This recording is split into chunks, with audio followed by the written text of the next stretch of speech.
তো hello friends, তোমরা যারা যারা ভাবছো যে সকালে তাড়াতাড়ি ঘুম থেকে উঠবে 4টার দিকে কিংবা 5টার দিকে এবং উঠে মাঠে রান করবে কিংবা এক্সারসাইজ করবে, তো তোমাদের সবারই এরমটা হয়ে থাকে যে তোমরা অ্যালার্ম দিয়ে রাখো কিন্তু আবার সেই অ্যালার্ম বন্ধ করে ঘুমিয়ে পড়ো। তো তার জন্য আমি একটি সলিউশন বলছি, তোমরা অবশ্যই মন দিয়ে শুনবে।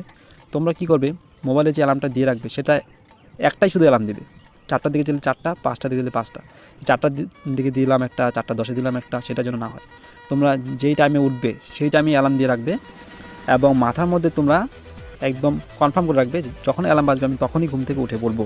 এবং তার জন্য তোমরা কী করবে, তোমাদের যে মোবাইলটি রয়েছে কিংবা তোমরা যেখানে অ্যালার্ম, যে ঘড়ি কিংবা যেটা তোমরা অ্যালার্ম দিবে, সেটা অবশ্যই বিছানা থেকে একটু দূরে রাখবে, যেন আমি বিছানা থেকে উঠে গিয়ে যেন আমি অ্যালার্মটা আমার বন্ধ করতে হয় সেরকম পজিশনে রাখতে হবে। এবং তার সঙ্গে অবশ্যই যেটা করতে হবে, সঙ্গে একটি পাত্রর মধ্যে কিংবা একটি বোতলে ঠান্ডা জল অবশ্যই রাত্রে রাখবে। সকালে অ্যালার্ম বন্ধ করার পর অবশ্যই কিন্তু জলটা চোখে দিতে হবে, এটা কিন্তু মাস্ট বি দিতে হবেই। তো এতটুকু বলার ছিল, এটা তুমি অ্যাপ্লাই করে দেখতে পারো।